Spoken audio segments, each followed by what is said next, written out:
Thank you, Del. Thank you all for coming out this morning. It's, again, we probably hear this more and more, but it is really nice to be able to be in front of an audience and talk to people rather than talking at a computer screen, which I'm actually going to do at 11 o'clock today for a conference that was supposed to be in New Orleans. But between Hurricane Hyde and COVID, it was changed to a virtual conference.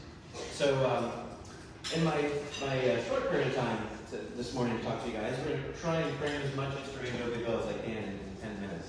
And kind of set the stage for why Dobyville existed, what was Dobyville, and then a little bit about kind of how we are in the place we are right now with Dobyville. So we can kind of go back to the end of the Civil War, when formerly enslaved people here in Tampa became free. The vast majority of them moved just a little bit to the northeast of town, which really was just downtown at the time, and created a community that came to be known as the Scrub. And then adjacent to that was, beginning in the late 1890s, a business district called Central Avenue. But as modern Tampa came to be in the 1880s, there was an influx of people of all kinds coming into Tampa. And we all kind of know the main drivers of that, the creation of modern Tampa, the cigar industry, the phosphate industry, and the associated port, and then the railroad, and also the associated port. And really for the African American community, the cigar industry was the lesser of the three. There, of course, were Afro-Cubans who came in, but for African Americans, the cigar industry wasn't as relevant. But phosphate and the railroad, both the creation of the actual construction of the railroad, and then as railroad workers and dock workers, those two kind of overarching industries brought quite a few African Americans into Tampa. So as Tampa grew, the proportion or percentage of African American citizens here maintained about the same. So when we were 720 people, there was about 15% African American. When there were 10,000 people, also about 15% or so African American. So you can see the community grew quite a bit. Really from 1880, when that 720 number was the reality, and then to 1900, actually it was 15,000 people total in Tampa. So there needed to be other communities for African Americans, just like for whites and for Latins. There were new neighborhoods growing up. And one of those new neighborhoods was Dobyville. So why is it called Dobyville? It's named for the person, for really most of the land was owned by, but also the person who created the school, Richard Doby. He also lived in the neighborhood on Zeal Street. His house is actually still there on Zeal Street. So Richard Doby was he wasn't, I wouldn't say, a prominent African American citizen. He wasn't as well known as maybe Armwoods or the Hollemans or others in Tampa. But he was a landowner, not only in the larger Hyde Park neighborhood, but also in the Robles Pond area of Tampa Heights. He was the one who created the Zion Cemetery around the turn of the 20th century. He owned it for a while and maintained it. But he also did own land down here. So as African Americans couldn't live, kind of goes without saying, in white neighborhoods, so they could live though adjacent to white neighborhoods. And so that's exactly what Dobyville was. So again, as the Hyde Park neighborhood, as a white neighborhood began to grow, particularly as a wealthy neighborhood, the people in Hyde Park, need is a loaded word, but for our purposes, needed help to run their households. And so again, as modern Tampa, wasn't as modern as it is today, running water wasn't as easily accessible. The day-to-day life was more difficult, so wealthy people often employed African Americans as household help, what they call domestics.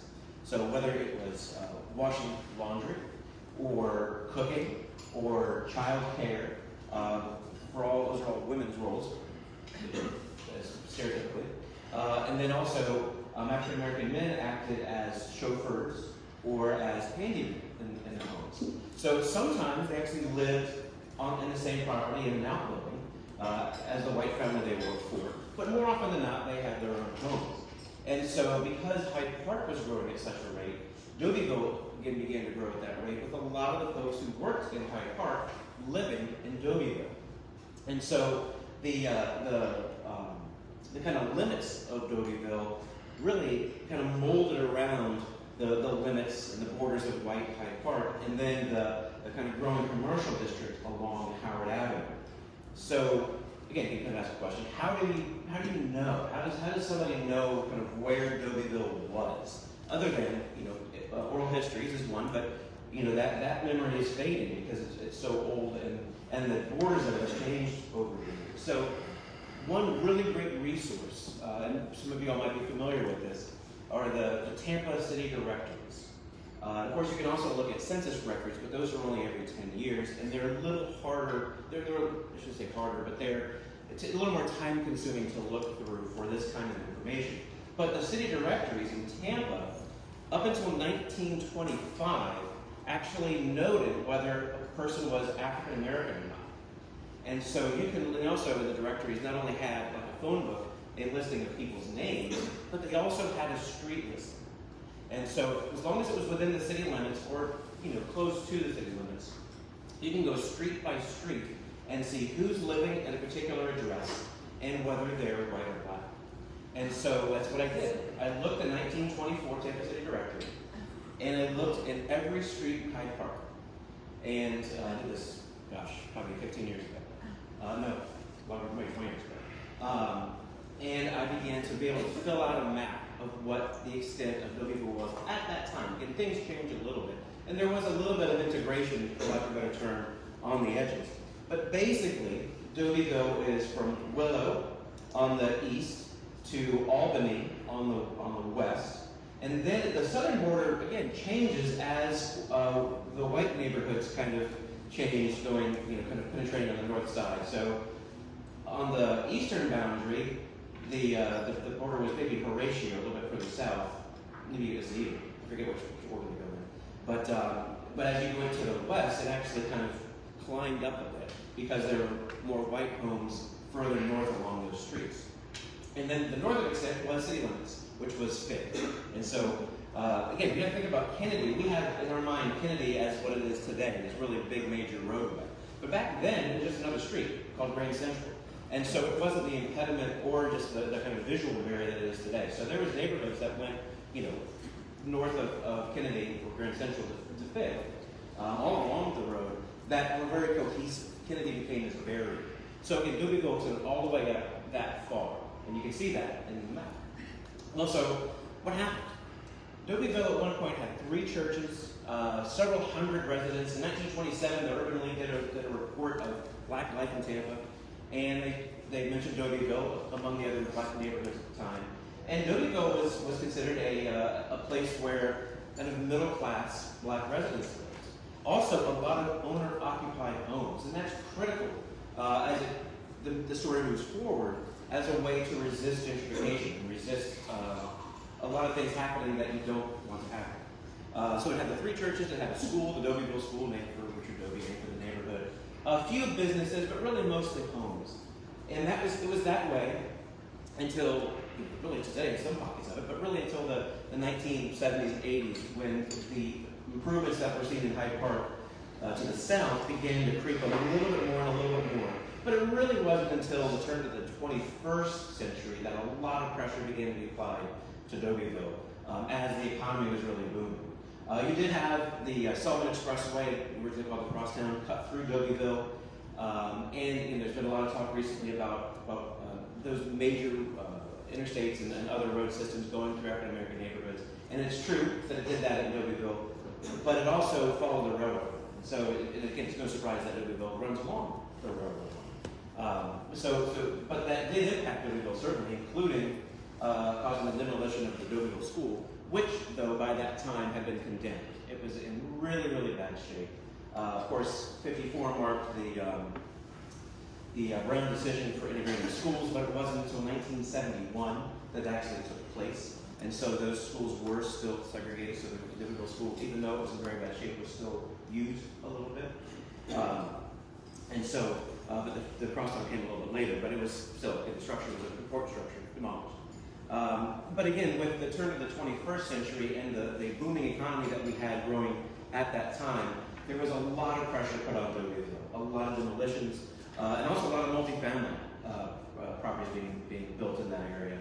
There actually was an opportunity at that time for Dobyville, which, again, it wasn't called Dobyville in the discussions, it was called Courier City in the discussions, to be part of either have it as a standalone district or be added to the Hyde Park Local Historic District. I was on the Historic Preservation Commission at that time, and I, to this day, regret that it did not happen. And so demolition and further erosion of the historic fabric has continued from that point to the point where we are today. And so, the question can be, why is it important to talk about Dobyville or save Dobyville, save the homes that are still there? And, it's one of those things where, particularly in an instance of African American history, there is so much of the African American history in Tampa that visually is no longer seen.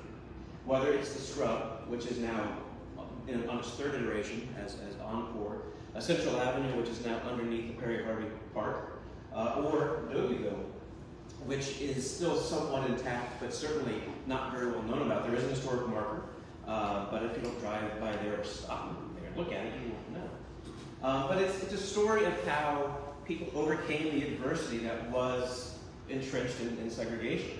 And, we often, dwell on the adversity side, but we need to look at kind of also at that overcoming side, how important it was to overcome that and how difficult it was to overcome that. And if we kind of wash away that built environment, we can tend to wash away that story as well. So that's why, if you don't know, why I think Dobyville is important. Because it really does represent an interesting neighborhood in Tampa in that it was both kind of a middle-class neighborhood that stood alone, but it also was just really tied into the overall history of Hyde Park. You really can't tell the story of Hyde Park without telling the story of Dobyville at the same time. So those two are tied together, really throughout almost the entire history of Hyde Park. And then as Hyde Park has evolved over the years, so has that section of Hyde Park. But we can't lose sight of what was there originally, including, again, Richard Doby's home, which is still there and hopefully will remain there, for all time. So I think my 10 minutes is up. So thank you all so very much. If you have any questions, Del will run around and